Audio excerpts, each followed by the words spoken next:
بسم اللہ الرحمن الرحیم لا حول ولا قوة الا باللہ العلی العظیم نحمده ونستعینه نستغفره ونشکره ونتوسل الیہ ونتوکل علیہ نصلی ونسلم علی خیرته فی خلقه حافظ سرہ مبلغ رسالاتہ سیدنا و نبینا ابی القاسم محمد اللہم صلی علی محمد وعلی اہل بیتہ الطیبین الطاہرین المعصومین سیما بقیۃ اللہ فی الارضین قال اللہ تعالی فی کتابہ المبین وقولہ الحق اعوذ باللہ من الشیطان اللعین الرجیم لیس البر ان تولوا وجوہکم قبل المشرق والمغرب ولكن البر من آمن بالله واليوم الآخر والملائكة والكتاب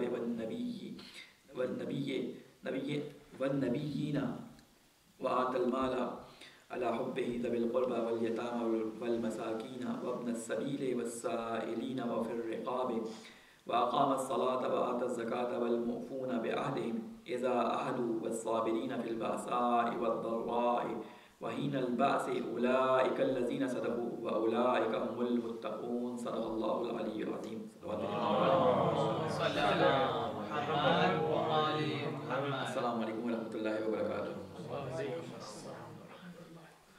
سب سے پہلے عید سعید فطر جو تازی گزری ہے اس کی آپ سب کو مبارکباد پیش کرتے ہیں، اور رمضان کے بعد یہ ہمارا پہلا درس ہے.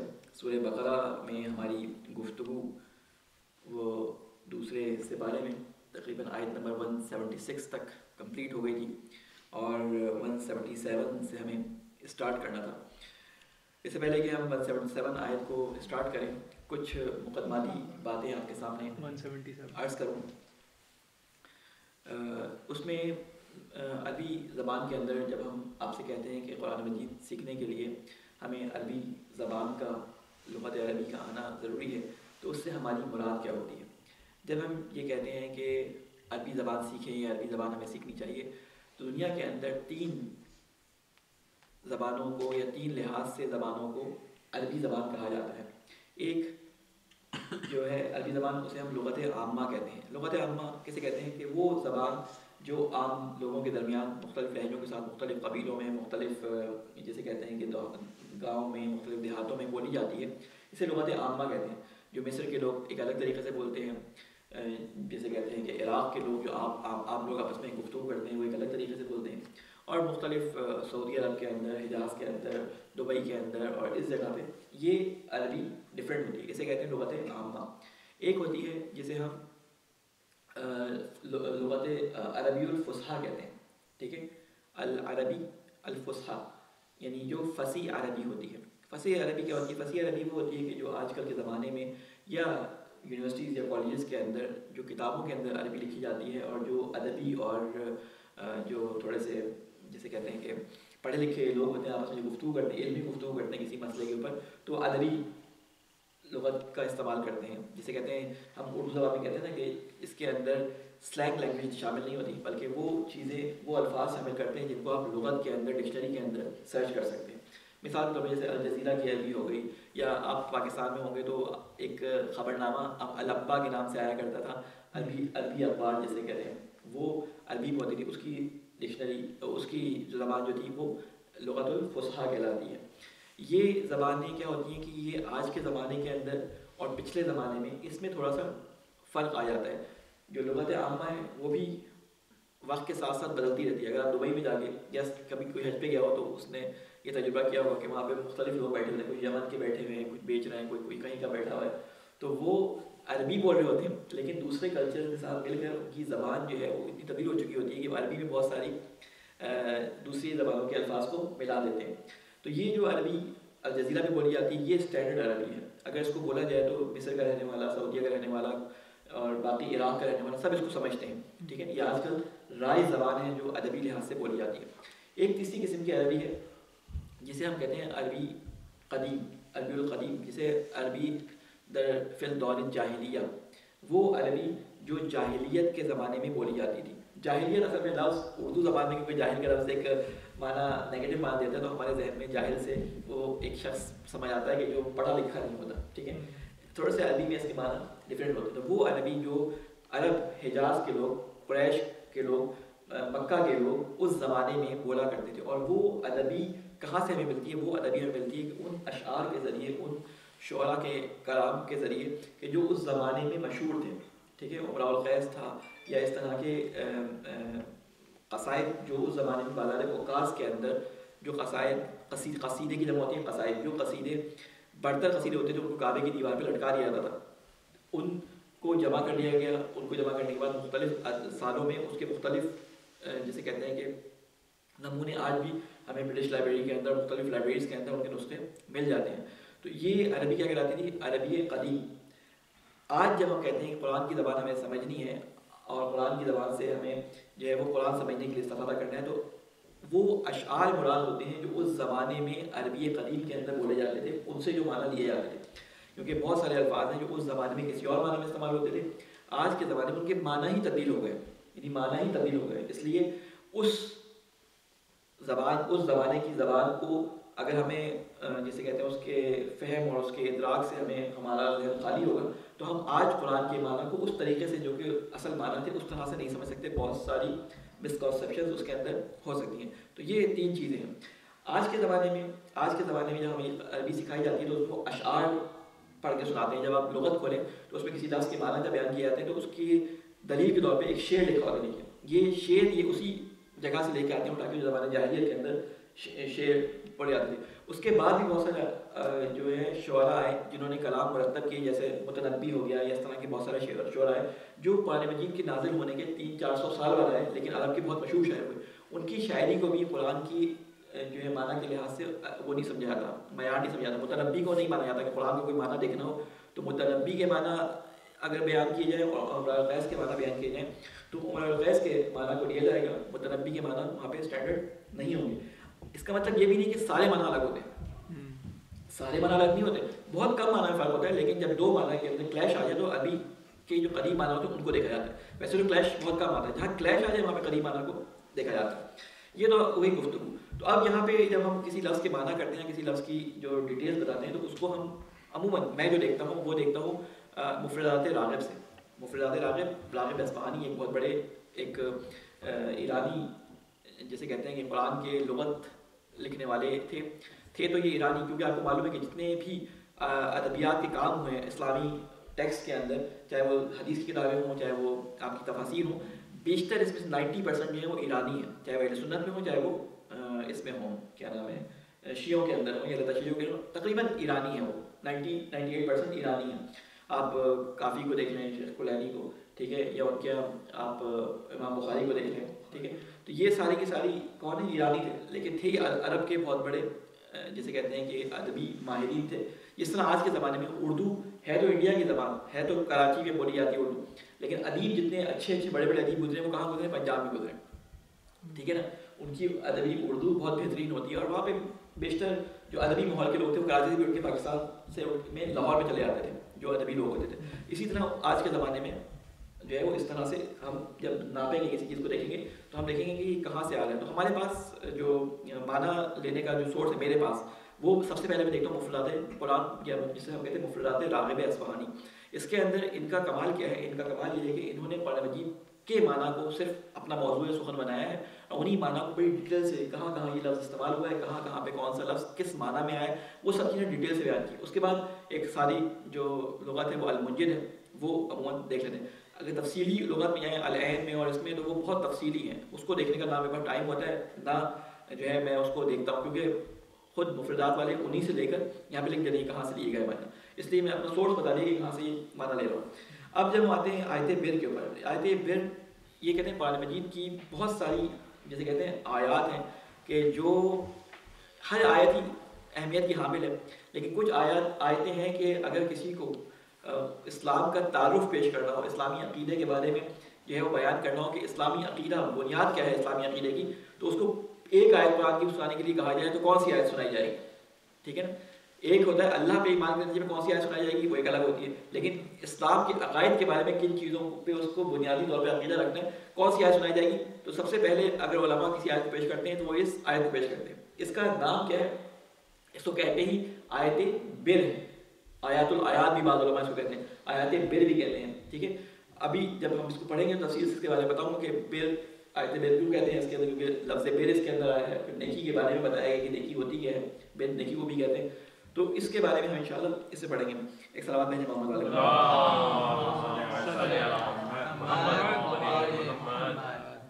دیکھیں آیت یہاں سے شروع ہو رہی ہے، لیس البر ان تولوا وجوہکم قبل المشرق والمغرب ولکن البر من آمن باللہ والیوم الآخر. یہاں پہ لیسا لفظ جو آیا ہے، لیسا یہ عربی زبان کے اندر افعال ناقصہ میں سے ایک فعل کہلاتا ہے. افعال ناقصہ کیا ہوتے ہیں؟ افعال یعنی فعل یعنی ورڈ جسے آپ کہتے ہیں. یہ میں اس لیے بتا رہا ہوں کہ کیونکہ ہم پڑھ رہے ہیں تو آپ کو کوئی سوال ابھی نہیں اٹھیں گے، لیکن ذرا سا جب ڈیٹیل میں آپ آگے پڑھ جائیں گے اور آپ کے ذہن میں یہ ساری باتیں ہوں گی تو آپ کو آگے سمجھنے میں اس کو آسانی ہوگی. اس طرح عربی زبان کے اندر جملہ دو قسم کا ہوتا ہے، ایک جملہ اسمیہ اور ایک جملہ فعلیہ. وہ جملہ جو اسم سے شروع ہو، ناؤن سے شروع ہو، وہ جملہ اسمیہ کہلاتا ہے، اور وہ جملہ جو فعل سے شروع ہو، ورڈ سے شروع ہو، وہ جملہ فعلیہ کہلاتا ہے. اس کے بیچ میں کچھ چیزیں ہوتی ہیں جو نہ اسم میں پوری اترتی ہیں نہ فعل پہ پوری اترتی ہیں. ٹھیک ہے، جو نہ اسم میں پوری اترتی ہیں نہ فعل پہ پوری اترتی ہیں، وہ کیا کہلاتے ہیں؟ افعال ناقصہ کہلاتے ہیں. جیسے کانا ہو گیا، لیسا ہو گیا، ٹھیک ہے، لعلہ ہو گیا، یہ افعال ناقصہ کہلاتے ہیں. کیوں؟ اس لیے کہ ان کے بعد بھی آتا تو اسم ہے، لیکن جیسے فعل کے بعد فاعل آتا ہے. ٹھیک ہے نا، فعل کے بعد فاعل آتا ہے. تو آپ کیا کرتے ہیں کہ مثلا ان سے آپ فعل مضارع بنا سکتے ہیں فعل سے، مثلا ضربہ ہے یا ضربو بنا لیں گے. لیکن یہ جو لفظ ہوتے ہیں لیسا، کانا، ان سے کانا تو نہیں، لیسا جو ہے اس سے فعل مضارع نہیں بنتا، یلوسو نہیں بنتا. ٹھیک ہے نا، اس سے فعل مضارع نہیں بنتا. اس سے جملہ تو فعلیہ کہلاتا ہے، لیکن اس کے بعد یہ فاعل کی جگہ پہ اسم لیتا ہے اور خبر لیتا ہے اپنی. دو قسم کے جملے ہوتے ہیں، میں اس میں ڈیٹیل میں نہیں آ رہا. تو بہرحال یہ لیسا جو ہے افعال ناقصہ میں سے. افعال ناقصہ کا طریقہ کار کیا ہوتا ہے؟ یہ جس لفظ پہ آتا ہے اس کے اندر تبدیلی پیدا کرتا ہے. ٹھیک ہے، کیا ہوتا ہے؟ لیسل بررو ہونا چاہیے تھا، یہاں پہ اپنے بعد والے حرف کو پیش دیتا ہے، لیکن یہاں پہ بررا ہے. قرآن مجید میں ایک جگہ بررو بھی آیا ہے. ٹھیک ہے، لیسل بررو بھی آیا ہے. تو وہ ایک الگ چیز ہے، یہ ایک الگ چیز ہے. کیوں کہ طریقہ کار یہ ہوتا ہے کہ فعل کے بعد اسم آتا ہے اور اسم کے بعد اس کی خبر آتی ہے. ٹھیک ہے، ضربہ زید، ضربہ فعل ہے، اس کے بعد اس کا فاعل آتا ہے. لیکن جب آپ کہتے ہیں کہ حاذا مثلا کتاب، تو حاذا جو ہے مبتدا خبر، اس کے اوپر کانا آ جاتا ہے. تو یہ تھوڑی سی ادبی بحث میں جائے بغیر رہ بھی نہیں سکتا، اور اس کو بتانا اس لیے ضروری ہے کہ اس میں ایک بہت امپورٹنٹ چیز آئی ہے. وہ کیا امپورٹنٹ چاہیے کہ یہ لفظ برا ہے، اصل میں آنا چاہیے تھا برو، یہ برا آ گیا. اس کا مطلب ہے کہ اسم نہیں آئی، خبر کے جو اعراب تھے وہ اس کے اوپر آ گئے. اس کا مطلب ہے خبر کو مقدم کیا گیا. جب خبر کو مقدم کیا جاتا ہے تو کوئی چیز اس میں چھپی ہوئی ہوتی ہے. جب خبر کو مقدم کیا جاتا ہے تو اس میں کوئی چیز چھپی ہوتی ہے. تھوڑی سی گفتگو تھوڑی سی سنگین ہو گئی ہوگی، لیکن میں صرف ایک اس چھپی ہوئی چیز کو بیان کرنے کے لیے ساری تفصیل بیان کر رہا ہوں. کیونکہ جب یہ کہا جاتا ہے لیس البر، نیکی نہیں ہے، تو اس کا مطلب ہے کہ اس میں کوئی چیز چھپی ہوئی ہے. وہ کیا ہے؟ لیس البر برو، یعنی اس میں کہتے ہیں نیکی صرف یہ نہیں ہے بلکہ نیکی کیا ہے؟ اس طرح ترجمہ ہوگا، نیکی صرف یہ نہیں ہے بلکہ نیکی صرف یہ ہے. یہ اتنے ساری بات کو سمجھانے کا مقصد یہ تھا کہ اس میں ایک چیز چھپی ہوئی ہے. یہ سارا مقدمہ آپ کے سامنے باندھا ہے. اس کی وجہ کیا تھی کہ یہ لفظ یہاں پہ چھپا ہے. بعض لوگ کہتے ہیں آپ نے کیسے مانا کر دیا، اس میں تو ہے ہی نہیں، نظر ہی نہیں آ رہا. تو یہ ادبی لحاظ سے ایک ٹیکنیکل ایک چیز تھی جو میں نے آپ کو بیان کر دی. کہتے ہیں لیس البر ان تولوا وجوہکم، کہ نیکی یہ نہیں، نیکی صرف یہ نہیں ہے بلکہ نیکی یہ ہے کہ یہ یہاں تک اپنے پاس رکھیے گا. پہلے یہ سمجھ لیں کس کانٹیکس میں آیت آ رہی ہے. یہ دیکھیں جس ترتیب سے، کیونکہ ہمارا بیچ میں وقفہ آ گیا، جس ترتیب سے یہ آیت آ رہی ہے، یہ آیت تبدیل قبلہ کے بعد یہ دوسری آیت آئی ہے جہاں پہ اس بات کو بیان کیا گیا ہے. تبدیل قبلہ کے بعد یہ بات یہودیوں کے لیے بڑی سخت تھی، عیسائیوں کے لیے، کہ مسلمان پہلے تو ہمارے قبلے کی طرف نماز پڑھ رہے تھے، اب جو ہے وہ دوسری طرف نماز پڑھ رہے ہیں. تو ان کے ذہنوں میں سوالات تھے، وہ لوگوں کو اس بات کی طرف مسلسل کہہ رہے تھے کہ دیکھو تم لوگوں کو کیا تمہارے خدا کو نہیں معلوم، تب محمد کے خدا کو قبلہ تبدیل ہونا ہے جو بعد میں تبدیل کیا گیا. پہلے ہماری طرف نماز پڑھوائی، بعد میں دوسری طرف جو ہے وہ نماز پڑھوا دی. تو اب یہاں سے اس بات کو بیان کیا جا رہا ہے کہ دیکھو نیکی صرف یہ نہیں ہے بلکہ نیکی صرف یہی ہے، نیکی صرف یہ نہیں ہے کہ صرف مشرق میں یا مغرب میں تو نماز پڑھ لو منہ کر کے.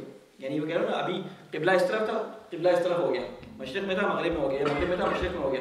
تو انہوں نے کہا کہ ادھر ادھر منہ کر کے نماز کرنا صرف نیکی کی علامت نہیں ہے، یا تو وہ ریچولز، کیونکہ اس سے پہلے 3 آیتیں ایسی آ چکی ہیں جس میں بتایا گیا کہ نیکی ان ریچولز کا نام نہیں ہے جو تم نے اپنائے ہوئے ہیں. کہ فلاں طرف رخ کرنا ہے یا فلاں طرف جو ہے وہ کسی چیز کو چومنا ہے، فلاں طرف کسی چیز کو نہیں چومنا، یا فلاں عبادت کا طریقہ اس طرح، سجدہ اس طرح سے کرنا ہے، رکوع اس طرح سے کرنا ہے، ابھی اس میں سے کسی کا ذکر نہیں ہے، یعنی فقہی احکام کہیں پہ بھی نہیں، یہ سارے عقیدتی احکام بیان کیا ہے۔ پہلی چیز اس میں کیا بیان کیا گیا کہ ولاکن البر، نیکی کیا ہے؟ من آمن باللہ، سب سے پہلی چیز اللہ تعالیٰ پر ایمان لے کر آؤ، یعنی اللہ تعالیٰ نے قرآن مجید میں جگہ جگہ بیان کیا ہے کہ سب سے پہلے اللہ کا بندہ بننے کے لیے، اللہ پر ایمان لانے کے لیے کیا چیز ہے کہ ایمان باللہ، اللہ تعالیٰ پر ایمان رکھنا۔ اللہ تعالیٰ پہ ایمان رکھنے کا مطلب کیا ہوتا ہے؟ یعنی اللہ تعالیٰ کو واحد و خالق و ہر چیز کا مالک سمجھنا، اور اپنے آپ کو بندہ اور مخلوق سمجھنا۔ یہ انسان اور بندے کا اللہ کا تعلق ہے کہ وہ اللہ کو ایک مانے، اسی کی عبادت کرے، اس کے علاوہ اس کے ساتھ کسی کو اس کا شریک نہ مانے۔ تو کہا کہ نیکی یہ ہے کہ تم اللہ پر ایمان لے کے آؤ، والیوم الآخر، اور جب تم اللہ پہ ایمان لے کے آؤ گے تو خالی اللہ پر ایمان لانا کافی نہیں ہے، کیونکہ اس زمانے میں اللہ پہ ایمان تو مشرکین بھی لے کے آتے تھے۔ قرآن مجید میں ہی بیان ہوا ہے کہ اگر ان سے پوچھا جائے، کافرین سے، مشرکین مکہ سے پوچھا جائے کہ تمہیں کس نے پیدا کیا، بارشیں کون برساتا ہے، یہ زمین کس نے پیدا کی ہے، تو کہیں گے اللہ نے پیدا کی ہے۔ ٹھیک ہے، ان کا آخرت پہ یقین نہیں تھا۔ تو پھر کہا کہ دوسری چیز جو ضروری ہے وہ کیا ہے؟ والیوم الآخر، نیکی کے اندر اگر شامل ہونا چاہتے ہو تو پہلی چیز اللہ پہ ایمان ہے، اور صرف اللہ پہ ایمان کافی نہیں ہے، کیونکہ اللہ پہ ایمان تو سب لے کے آتے ہیں۔ ہندو بھی جو ہے کس پہ نہیں پراج ایک خاص لفظ ہوتا ہے پرمیشور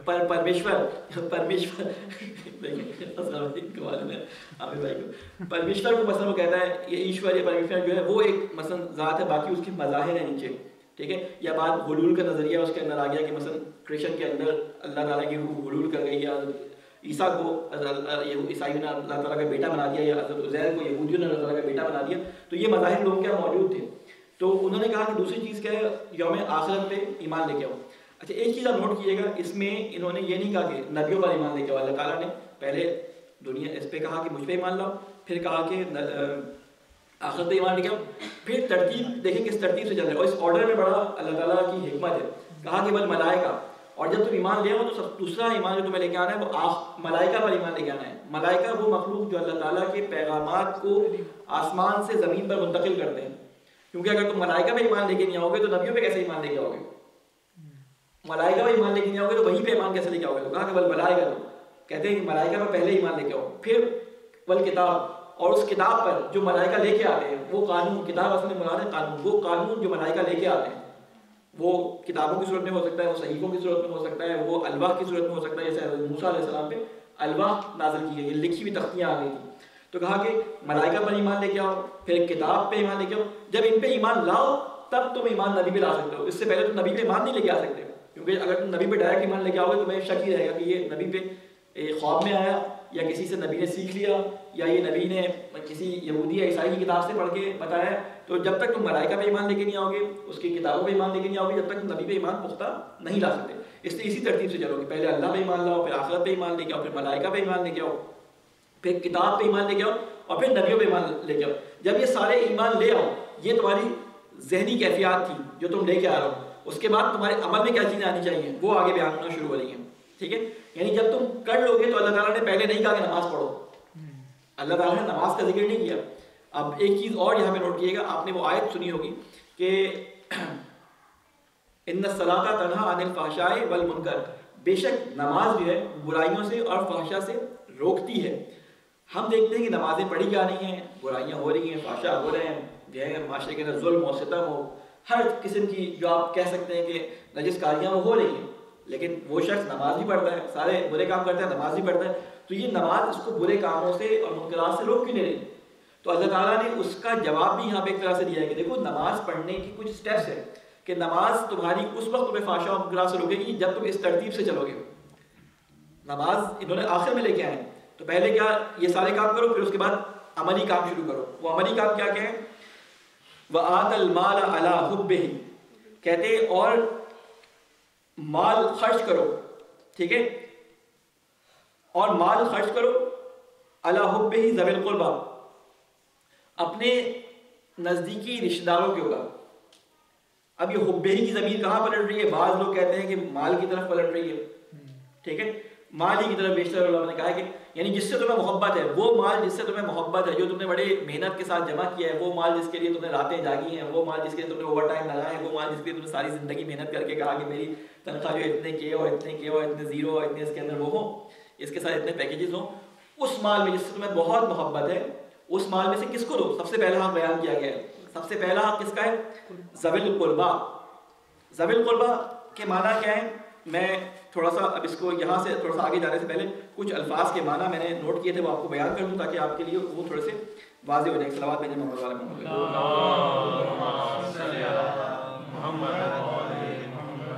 دیکھیں ذوی جو ہے اصل میں زوینہ تھا، نون اس کا حذف ہو گیا بولنے میں، اس کا نون جو ہے گر گیا، اس کو ذوی کہتے ہیں. ذو کی جگہ ہے، ذو کہتے ہیں صاحب کو، ٹھیک ہے. ذوی العقول صاحبان عقل، ٹھیک ہے. یا ذوالقرنین دو سینگوں والا، صاحب سینگ جسے کہتے ہیں نا ذوالقرنین. یا ذوالنورین صاحب دو نور. تو یہ ذو کا لفظ آتا ہے وہ صاحب کے لیے، والا اردو میں اس کو ہم بولتے ہیں، یا صاحب، یا اس کو کہتے ہیں کہ ہاں صاحب اور والا کے معنی میں اردو میں ترجمہ کیا جاتا ہے. تو اس سے کیا ہوتا ہے کہ آپ قربا جیسے کہتے ہیں قرب سے نکلا ہے، یعنی وہ لوگ جو آپ کے بہت قریبی ہیں. قریبی عموماً اس کا جو معنی بیان کرتے ہیں علماء، سب سے پہلے وہ رشتہ دار جو آپ کے رحمی رشتہ دار ہیں. رحمی رشتہ دار یعنی جو جسے آپ کہتے ہیں سگے رشتہ دار، چچا ماموں بھتیجا نہیں، چچا ماموں، ادھر سے دادا دادی اولاد، اور اس کے بعد پھر کیٹیگریز بنتی جاتی ہیں. جیسے میراث کے طبقے ہیں، اس کے سب سے پہلے کیا آ جاتے ہیں؟ اولاد آ جاتی ہے. اس کے بعد جو ہے وہ ماں باپ ساسد ہوتے ہیں، بیوی ساسد ہوتی ہے، اس کے بعد پھر چچا ماموں، اس طرح کر کے یہ میراثی کچھ طبقے ہیں. اسی ترتیب سے ذوی القربا بھی ہیں، اس میں آپ کے کزنز بھی آ جاتے ہیں، یعنی نزدیکی رشتہ دار. آسان الفاظ میں جو آپ کے نزدیکی رشتہ دار ہوتے ہیں. یہ لفظ بڑے چن کے استعمال کیا گیا، یہ نہیں کہا کہ تمام لوگوں میں، کیونکہ بہت سارے لوگ ہوتے ہیں کہ جو انفاق کرتے ہیں، دوسروں کو دیتے ہیں، لیکن اپنے نزدیکی رشتہ داروں کو نہیں دیتے. کیوں؟ اس لیے کہ جی فلاں نے میری شادی پر جو ہے وہ مجھے اس بات سے منع کر دیا تھا، مثال کے طور پہ، یا میری بیوی کی میری بہن سے نہیں بنتی تو میں اس کو نہیں دوں گا، یا میری سالی سے میری نہیں بنتی تو میں وہ اگر مریض ہے یا بیمار ہے تو میں اس کو نہیں دوں گا. رشتہ دار کو دینا بہت سخت ہوتا ہے. دوسروں کو انسان دے دیتا ہے اپنے رشتہ داروں سے کہ فلاں سے میری بات نہیں بنتی، یا فلاں چچا نے مجھے ڈانٹ دیا تھا، ان کی میرے والد سے نہیں بنتی تھی، تو اس چکر میں نہیں جو ہے نا وہ دیا جاتا ہے رشتہ داروں کے اندر. اللہ تعالیٰ نے کہا اس چیز کو اپنے اندر سے توڑو. یعنی یہ جو تمہارے دل کے اندر میل جمع ہو گیا رشتہ داروں کے بارے میں، تمہارا پہلا حق ہے. اگر تم باہر خرچ کر رہے ہو اور تمہارے رشتہ داروں میں سے کوئی بھوکا ہے، اس کو ضرورت ہے، تو تمہارا وہ صدقہ، وہ خیرات قبول نہیں ہے. کیونکہ اگر تمہارے رشتہ داروں میں کوئی موجود ہے تو پہلا حق اس رشتہ دار کا ہے کہ جو تمہیں اس کو ادا کرنا ہے. تمہارا بھائی ہے، تمہاری بہن ہے، تمہاری چچا ہے، پھوپھی ہے، ماں باپ ہیں، بیگم ہے، اور مختلف لوگ. اس میں اب وہ کفالے والا حکم نہیں آتا کہ کس کو دے سکتے ہیں کس کو نہیں دے سکتے، کفالت وہ حکم نہیں آتا. خرچ انفاق سب کے اوپر جو ہے وہ عمومی طور پہ کہا گیا. اس میں سب سے پہلے کون ہے؟ ذوی القربا ہے. پھر اس کے بعد بیان کیا گیا والیتامى والمسکینہ وابن السبیل. یہ تین لفظ استعمال ہوئے ہیں. یتیم کسے کہتے ہیں؟ عربی زبان میں یتیم اور مسکین دو لفظ استعمال ہوتے ہیں جو عموماً ہمارے یہاں تعریف اس کی صحیح سے نہیں کی جاتی. یتیم کہتے ہیں وہ بچے جن کے ماں باپ ان کے بلوغ سے پہلے مر جائیں، یا باپ ان کے سن بلوغ پہ پہنچنے سے پہلے مر جائیں، وہ یتیم کہلاتا ہے. ایسا نہیں ہوگا کہ ایک شخص 40 سال کا اس کے باپ انتقال کر کے اس کو بھی یتیم کہلائے گا وہ یتیم، لیکن فقہی اصطلاح میں یتیم اس کو نہیں کہتے. دین کی اصطلاح میں اس کو یتیم نہیں کہتے. کیوں؟ یتیم ان بچوں کو کہتے ہیں کہ جو ابھی طفلی اپنے کے زمانے میں ہوں اور ان کا باپ جو ہے اس دنیا سے چلے جائے، ان کے کفیل اس دنیا سے چلا جائے، اسے یتیم کہتے ہیں. مسکین کیا ہوتا ہے؟ دیکھیں مسکین اور یتیم میں فرق یہی ہوتا ہے کہ مسکین یتیم سے ایک درجہ آگے کا درجہ ہے. یتیم کے اوپر رحم کرنے والے موجود ہوتے ہیں. یتیم کا اپنا کوئی جیسے کہتے ہیں کہ کمائی کا ذریعہ اس لیے نہیں ہوتا کہ چھوٹے ہوتے ہیں. لیکن مسکین کون ہوتا ہے؟ مسکین یہ لفظ سکنا، مسکا اور سکنا یعنی رک جانا. مسکین یعنی جو اپنی جگہ پہ ٹھہر گیا ہو، یعنی بڑھاپے کی وجہ سے، ریٹائرمنٹ کی وجہ سے، بیماری کی وجہ سے ایک شخص ہے جو اپنے دور میں بہت کام کرتا تھا لیکن اب اس کے اندر کام کرنے کی صلاحیت ختم ہو گئی، معاشرے کے اندر وہ اپنے خانے نشین ہو گئے، وہ کسی کے سامنے مانگ نہیں سکتا، وہ کسی کے سامنے ہاتھ نہیں پھیلاتا، وہ سفید پوش ہے. اسے کہتے ہیں کہ جو اپنی ضرورت کی چیزوں کو پورا بھی نہ کر سکے اور اس کے لیے محنت بھی نہ کر سکے اور مانگے بھی نہ، اسے کہتے ہیں مسکین. ایسے لوگ معاشرے کے اندر بہت زیادہ آپ کو نظر آ دیں گے. اپنے رشتہ داروں میں بہت سارے مسکین ایسے نظر آ دیں گے جو اپنے آپ کو مسکین نہیں کہتے، وہ آپ کے سامنے ہاتھ نہیں پھیلاتے، وہ اچھے کپڑے بھی پہنتے ہیں، ان کے پاس گاڑی بھی ہوتی ہے، ان کے پاس کھانے کو چیزیں بھی ہوتی ہیں، لیکن ان کی ضرورت جو ہے وہ پوری نہیں ہوتی، کیونکہ وہ جاب نہیں کر سکتے، وہ اپنی بیماری کی وجہ سے مزدوری نہیں کر سکتے، وہ اپنی سوشل پرابلمس کی وجہ سے معاشرے کے اندر چل پھر نہیں سکتے، اپنی کمائی نہیں کر سکتے، تو وہ کیا کہلاتے ہیں؟ مسکین کہلاتے ہیں۔ تو اللہ تعالیٰ نے کہا کہ یتیموں کی مدد کرو، مسکینوں کی مدد کرو، وابن السبیل، اور جو راستے کا بیٹا ہے، سبیل کہتے ہیں راستے کو، وابن السبیل یعنی راستے کا بیٹا۔ راستے کا بیٹا کسے کہتے ہیں؟ مسافر کو کہتے ہیں۔ مسافر وہی ہوتا ہے جو 10 دن سے کم کسی جگہ قیام کرتا ہے۔ ایسا نہ ہو کہ کوئی شخص یہاں پہ آگے 2 سال سے رہنا، 2 سال تک رہے اور کہ میں مسافر ہوں ابھی، نہیں، ایسا مسافر نہیں۔ مسافر کہتے ہیں اسے کہ اپنے کنٹری کے اندر، اپنے شہر کے اندر بہت مالدار بھی ہو، لیکن مثال کے طور پہ کہیں آ گیا زیارت پہ، اس کی جیب پھٹ گئی۔ آپ کو بہت سارے اب تو پروفیشنل ہو گئے، اب تو حج پہ جائیں یا زیارتوں پہ جائیں تو کہتے ہیں ہمارا پاسپورٹ، ہمارا یہ چیز چھن گئی ہم سے، اب تو پروفیشنل آ گئے ہیں جس نے بڑا خراب کر دیا کام کو۔ لیکن مسکین کیا ہوتا ہے کہ دوسرے علاقے میں جاتا ہے، وہاں پہ اس کی جیب کٹ گئی یا کوئی ایسا حال پیش آ گیا اس کے ساتھ کہ اس کے پاس کرائے کے پیسے بھی نہیں بچے، تو اس کہتے ہیں کہ اس کی مدد کرو اپنے مال میں سے۔ کون سے مال میں سے؟ جو تمہیں بہت پسند ہے۔ اور اس کے بعد کہتے ہیں والسائلین وفی الرقاب، اور پھر یہ جو لوگ تھے، یہ جو ان کی پہلے ذکر ہوا ہے، والقربا، یتامہ اور مسکین، یہ ہاتھ نہیں پھیلاتے کسی کے سامنے۔ اب وہ لوگ بھی بیان کر رہے ہیں جن کے بارے میں کہا گیا سائلین، سائل کہتے ہیں سوال کرنے والے کو۔ شدید کراہت ہے اسلام کے اندر کہ کوئی کسی سے سوال نہ کرے، کیونکہ قرآن مجید کے اندر یہ جسے کہتے ہیں نا کہ یہ سکھایا گیا ہے۔ سورہ بقرہ کی ہی آیت نمبر 173 کے اندر یہ بات بیان کی گئی تھی، یحسبهم الجاہل اغنیاء من العفف تعرفهم بسیماہم لا یسألون الناس الحافا۔ اس میں کیا بیان کیا گیا تھا کہ دیکھو یہ لوگ مانگتے نہیں ہیں، مسکینوں کے بارے میں بتایا تھا، یہ لوگ مانگتے نہیں، ان کی شکلوں سے تمہیں خود محسوس کرنا چاہیے، ان کی شکلوں سے ظاہر نہیں ہوتا، تمہیں خود محسوس کرنا چاہیے۔ اللہ تعالیٰ نے مسلمان کو اتنا سینسیٹیو ہونے کے لیے کہا ہے کہ جیسے ایک ماں اپنی اولاد کے بارے میں سینسیٹیو ہوتی ہے نا، اس کا چہرہ دیکھ کے بتاتی ہے کہ بیٹا کوئی پریشان لگ رہا ہو، یا شوہر اپنی بیوی کے بارے میں یا بیوی شوہر کے بارے میں دیکھ کے بتا دیتی ہے کہ کچھ گڑبڑ ہے، کیا مسئلہ کیا ہے بتاؤ۔ وہ کہتے نہیں کوئی مسئلہ نہیں ہے، بیٹا کہتا ہے کوئی مسئلہ نہیں ہے، ماں کہتی ہے دیکھو مجھ سے نہ چھپا، میں تمہاری ماں ہوں، میں جانتی ہوں۔ کس طرح سے اپنے بیٹے کے مسئلے کو پہچان لیتی ہے ماں۔ اسی طرح سے کہا کہ مومن اتنا زیرک ہونا چاہیے کہ اس کو ایسے لوگ جو سفید پوش ہیں ان کو ان کے چہروں سے پہچاننا چاہیے کہ یہ بیچارہ کچھ نہیں کہتا، ہنستا مسکراتا رہتا ہے، لیکن اس کو پرابلم ہے کچھ، اس کو کوئی نہ کوئی ہے۔ تو اللہ تعالیٰ کیا فرماتا ہے کہ ان ضرورت مندوں کے لیے جو گھر کے ہو کر رہ گئے ہیں، وہ زمین میں معاش کے لیے دوڑ دھوپ نہیں کر سکتے۔ ناواقف، یہاں پہ لفظ جاہل استعمال کیا گیا، ناواقف یا جاہل آدمی ان کو خوشحال خیال کرتا ہے، ان کو جسے کہتے ہیں کہ اچھا دولت مند یا کھاتا پیتا خیال کرتا ہے، اور ان کی خودداری کے سبب تم پہچان لو گے انہیں ان کے چہروں سے۔ وہ لوگ ہاں لپٹ کر سوال نہیں کرتے، ان کی مسکینوں کی کوالٹی بیان کی گئی ہے کہ وہ سوال نہیں کرتے۔ اس کوالٹی کو ہٹا کے اب دوسرا طبقہ بیان کیا جا رہا ہے، مسکین ختم ہو گئے، ذوی القربیٰ ختم ہو گئے، ٹھیک ہے، اور ابن السبیل ختم ہو گئے، اس کے بعد بیچ میں گیپ آیا اور پھر کہا والسائلین وفی الرقاب۔ سائلین کہتے ہیں کہ جو سوال کرتا ہے، مثلا ایک شخص ہے، اس کی نوبت یہاں تک آ گئی ہے کہ اب اس کے بچے بھوکے مرنے لگ گئے، اب وہ شرم کے مارے نظریں جھکا کے آپ سے سوال کرتا ہے، چاہے وہ اشاروں کنایوں میں کریں، چاہے وہ جس طرح بھی کریں، یہ آپ کے اوپر ہے کہ آپ اس کی بات کو سمجھیں کہ وہ کیا کہہ رہا ہے۔ اپنے خاندان میں ڈھونڈیں، اپنے اطراف میں دیکھیں، اپنے پڑوس جہاں پہ آپ رہ کے زندگی گزار کے ہیں، جن خاندانوں میں آپ نے زندگی گزاری ہے، جن محلوں میں آپ نے زندگی گزاری ہے، آپ کے اطراف میں بہت سارے لوگ ہوں گے اس طرح کے۔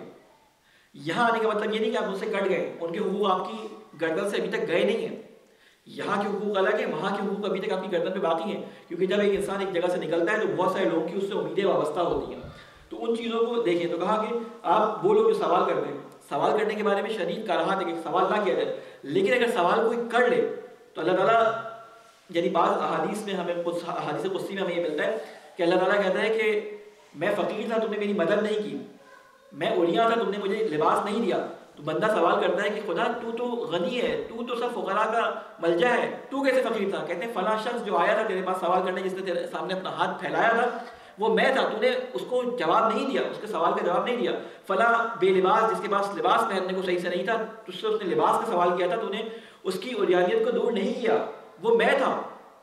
کیونکہ کہتے ہیں کہ جب آپ کوئی صدقہ دیں تو جب آپ صدقہ دیتے ہیں تو گویا کہ آپ نے اللہ کے ہاتھ پہ اپنا ہاتھ رکھا ہے، اسی لیے کہا ہے مستحب ہے کہ جب آپ صدقہ دیں اپنے سیدھے ہاتھ سے دیں، اس کو پھر ہاتھ کو اپنے چوم لیں، اپنے ہاتھ پہ بوسہ لیں، کیونکہ یہ ہاتھ جو صدقہ دینے والے کے ہاتھ پہ جاتا ہے وہ گویا کہ اللہ کے ہاتھ سے اس نے استعارتاً ہے، گویا کہ اللہ کو اس نے صدقہ دیا۔ صدقے کے بارے میں اس طرح ہے کہ اگر آپ کے دل میں کبھی صدقہ دینے کا خیال آئے، کبھی دل میں انفاق کرنے کا خیال آئے، تو کہتے ہیں فوری طور پہ کریں، کیونکہ آپ 2 منٹ سوچتے ہیں، کہتے ہیں 70,000 جو ہے وہ شیاطین آپ کے ہاتھ سے چمٹ جاتے ہیں کہ نہیں، پھر بہانے آپ کو آنے شروع ہو جاتے ہیں، نہیں یار یہ تو پہلے بھی مانگ گئے، یہ تو یار ہے ہی مانگنے والا، یہ تو اس طرح کی چیزیں اس کے ذہن میں آنی شروع ہو جاتی ہیں. کہتے ہیں کہ آپ صدقہ دے دیں، انفاق کر دیں، اور یہ ساری باتیں اس مال میں سے ہو رہی ہیں جو زکوٰۃ اور خمس و واجب صدقات کے علاوہ ہے، فطرے کے علاوہ ہے. یہ آپ کے مال میں ان واجب صدقات کے علاوہ جو مال آپ کو دینا ہے اس کے بارے میں بات ہو رہی ہے. اور پھر قرآن مجید میں ایک اور جگہ فرمایا کہ مومن لوگ وہ ہیں لا یتبعونا، یتبعونا یعنی اتباع سے نکلا ہے، یعنی جب انفاق کر دیتے ہیں تو اس کی اتباع نہیں کرتے. اتباع یعنی اس کے پیچھے پیچھے نہیں جاتے، اس کے پیچھے پیچھے نہیں جاتے. کیا مطلب پیچھے پیچھے نہیں جاتے؟ یعنی بعض لوگ ہوتے ہیں، انہوں نے کہا کہ جی میری ماں بیمار ہے، مجھے جو ہے وہ پیسے چاہیے، یا میری بیٹی کا جہیز بننے والا ہے اس کے لیے مجھے پیسے چاہیے، یا میری بیوی جو ہے وہ مریض ہے اس کے لیے پیسے چاہیے. آپ اس کے پیچھے پیچھے پہنچ جائیں کہ جی اس نے بیوی کی بیماری کے لیے پیسے لیے جو اس نے خرچ کر دیے جو ہے مثال کے طور پہ بچوں کی فیسوں پہ، یا بچوں کی فیسوں کے لیے پیسے لیے جو اس نے خرچ کر دیے باپ کی بیماری پہ. تو کہا ہے کہ جب انفاق کرے لا یتبعون، مومن وہ ہے ان کی نشانی ہے کہ پیسہ دینے کا بھول جاتے، کہاں دے دیا، بس اللہ کے ہاتھ میں چلا گیا. آپ کو اس کے پیچھے جانے کی ضرورت نہیں ہے، جہاں گیا بس وہ چلا گیا، اس کے پیچھے جانے کی ضرورت نہیں ہے وہ کہاں گیا کہاں نہیں گیا. یہ واجب صدقوں کی بات نہیں ہو رہی، یہ ان صدقوں کی بات ہو رہی ہے کہ جو آپ کے اوپر واجب صدقوں کے علاوہ موقداً آپ کے ایمان کا حصہ قرار دیے گئے. یہ وہ آیت ہے جس کو کہتے ہیں کہ ایمان کے لیے ضروری ہے، یہ مومن کی نشانیوں میں سے ایک نشانی ہے. یہاں تک بات پہنچ گئی، پھر اس کے بعد بیان کرتے ہیں وفر رقاب. اور رقاب رقبہ سے نکلا ہے، رقبہ کہتے ہیں گردن کو، رقاب کہتے ہیں وہ شخص جس کی گردن پھنسی ہوئی ہے. پہلے زمانے میں غلام ہوا کرتے تھے جو جن کی گردن پھنسی ہوئی ہوتی تھی.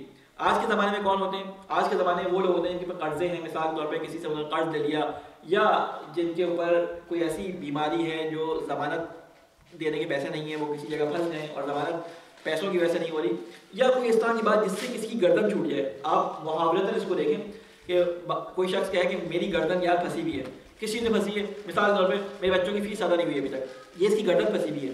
کہ میری گردن پھنسی ہوئی ہے کہ میں نے فلاں سے فلاں وعدہ کیا تھا بزنس کے اندر اور وقت پورا ہونے والا ہے، وہ میرے بزنس کو یا میری گاڑی کو یا میرے گھر کو اٹھا کے اپنے قبضے میں کر لیں گے، تو یہ اس کی گردن پھنسی ہوئی ہے. تو کہا کہ اب ان لوگوں کو اگر آپ دے سکتے ہیں تو اتنا دے کہ اس کی گردن چھوٹ جائے.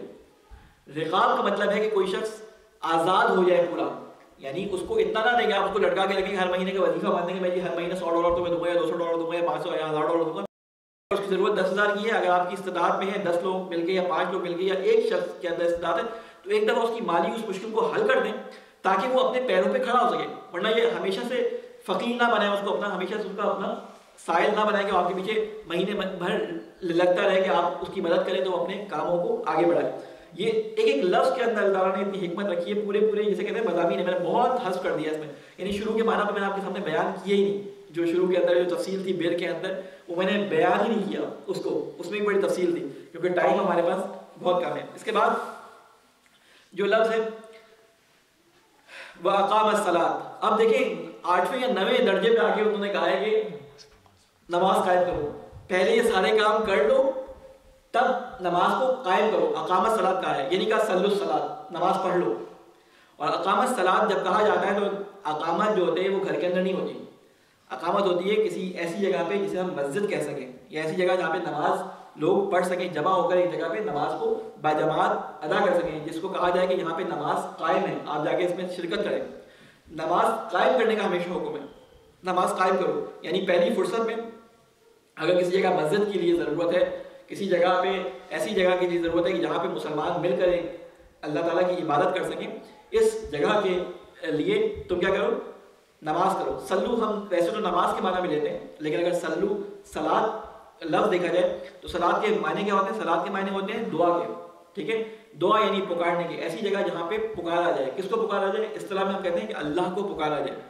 جس جگہ پہ اللہ کو پکارا جائے، ٹھیک ہے، ایسے مقامات قائم کرو جہاں سے اللہ کو پکارا جائے. اور مسجد کے بارے میں اللہ تعالیٰ قرآن مجید میں کیا فرماتا ہے کہ ان مساجد اللہ لا تدعوا مع اللہ احد، کہ بے شک اللہ کی جو مساجد ہے اس میں کسی کو نہ بلاؤ، کسی ایک کو نہ پکارو. تدعو، دعا کہتے ہیں پکارنے کو، دعا کہتے ہیں وہ آواز جس میں پکار ہو موجود، ٹھیک ہے. یعنی مساجد کے اندر اللہ کے علاوہ کسی کو نہ بلاؤ، پکارو. یہ اللہ تعالیٰ کا حکم ہے قرآن مجید کے اندر کہ اللہ کے علاوہ کسی کو مساجد کے اندر نہ پکارو. تو اب یہ وہاں بتانا اقامت الصلاۃ، جب یہ سارے کام کر لو، پہلے دینی ذہنی عقیدتی مسائل بیان کیے، پھر عملی بیان کرنی شروع کیے کہ عملی میں پہلے مال خرچ کرنا ہے، نماز سے پہلے مال خرچ کرو گے تو اللہ کی محبت تمہارے اندر ظاہر ہوگی. پہلے تم اپنے غریب رشتہ دار کی مدد کرو گے تو تم ایمان لے کے آئے ہو. پہلے تم اپنے جیسے کہتے ہیں کہ یا سائل کی مدد کرو گے تو تم ایمان لانے کے قابل ہے. تب تمہارے پر حکم لاگو ہوگا یا آمنو صلو، کہ اے ایمان لانے والے نماز پڑھو. تو نماز پڑھنے کا حکم یہاں پہ آیا. یہ سارے اعمال انجام دینے کے بعد واقام الصلاۃ، اور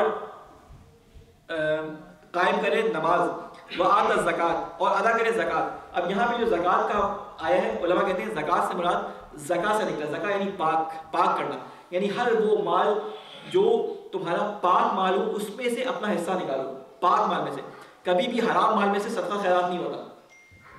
ایسا نہیں ہے کہ بھائی سارے جہان میں آپ شور مچاتے پھریں کہ جی ذرا سا میں نے خبز نہیں دیا تو میرا مال حرام ہو گیا، ذرا سا میں نے جو ہے وہ گوشت کو دیکھا تو کہا نہیں وہ یہ تو ذبیحہ نہیں ہے. ان معاملوں میں بڑے آپ کٹر ہو، لیکن کمال لیکر اسٹور آپ نے کھولا ہوا اور پیچھے آیت الکرسی کا توڑا لگایا ہوا، آپ کہہ رہے ہیں کہ بسم اللہ الرحمن الرحیم کر کے صبح آیت الکرسی کی تلاوت کے ساتھ دکان کھولتے ہیں، اور پھر اس کے بعد آپ کے یہاں لیکر اسٹور بھی کھل جاتا ہے، اس میں شراب بھی بک رہی ہے، اس میں سب کچھ بک رہا ہے. آپ کہہ رہے ہیں جی رزق حلال عین عبادت ہے، اور وہ اس پورشن میں جاتا نہیں.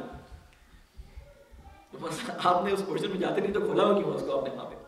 تو کہتے ہیں کہ زکوٰۃ وہ مال ہوتا ہے کہ جو آپ کے پاک مال میں سے اس کو مزید پاک کرنے کے لیے نکالا جاتا ہے.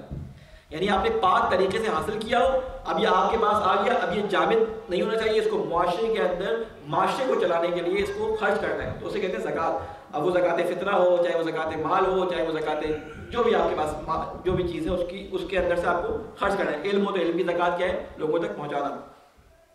والموفون بعہدہم، اس کے بعد موفونہ اصل میں لفظ موفی کی جمع ہے. موفی اس میں فاعل ہے، اور اس کو جو ہے نا آپ نے پڑھا ہوا لفظ وفیا، وفا اسی سے نکلا ہے، یعنی وفا پورا کرنے والے، وفا کرنے والے، اسی لفظ سے نکلا ہے. اس کا اس میں فاعل جسے کہتے ہیں سبجیکٹ نہیں، سبجیکٹ ناؤن کیا کہیں گے اس فاعل کو؟ جیسے ہم کہتے ہیں نا کام انجام دینے والا فاعل ہوتا ہے، اس فاعل کا جو نام ہوتا ہے. مثلا میں کہوں کھلاڑی جو ہے کھیلنے والے کا نام ہے، تو کرنے والے کا نام اب انگلش میں مجھے نہیں معلوم کیا کہتے ہیں میرا. اس میں فاعل کہلاتا ہے. اس میں فاعل سمجھ گئے آپ؟ مثلا قاتل جو ہے، قاتل اس میں فاعل ہے، جس شخص نے قتل کیا اس کو قاتل کہتے ہیں، ٹھیک ہے نا. کامل، جس شخص نے کسی چیز کو کامل کیا اسے کامل کہتے ہیں. تو یہ اس میں فاعل ہے. ناصر، کامل، فاعل، اس وزن میں جتنے بھی آتے ہیں وہ فاعل ہوتے ہیں یا اس میں فاعل ہوتے ہیں. تو یہ موفونہ جو ہے موفی کی جمع ہے، ٹھیک ہے، اس سے نکلا یعنی کیا جو وفا کرتے ہیں. کس چیز کو وفا کرتے ہیں؟ وموفونہ بعہدہم، جو پورا کرنے والے ہیں اپنے عہد کو جب عہد کر لیں. یعنی قرآن مجید کے اندر یہ بات اتنی کثرت سے بیان کی گئی کہ مومن کی نشانیوں میں سے ایک نشانی ہے کہ وہ وعدے کا پورا کرنے والا ہے. عہد کر لے اگر ایک دفعہ مومن تو اس کو آپ کسی سپرویژن کی ضرورت نہیں پڑتی. اس نے عہد کر لیا، گویا کہ اس کا اور بندے کے درمیان اللہ جو ہے وہ گواہ ہوتا ہے. یعنی جب کسی کے ساتھ کوئی عہد کرتا ہے، رسول خدا کے بارے میں حدیث ہے کہ ایک شخص کے ساتھ وہ جا رہے تھے، راستے میں جاتے جاتے اس شخص نے کہا کہ مجھے ایک بہت ضروری کام یاد آ گیا، اگر آپ اجازت دیں تو میں ابھی تھوڑی دیر میں آتا ہوں، آپ میرا انتظار کریں. کہتے ہیں وہ شخص چلا گیا، کام کرنے میں بھول گیا. 3 دن بعد جب اس کو آیا تو وہ پریشان ہو کے آیا کہ نبی نظر نہیں آ رہے.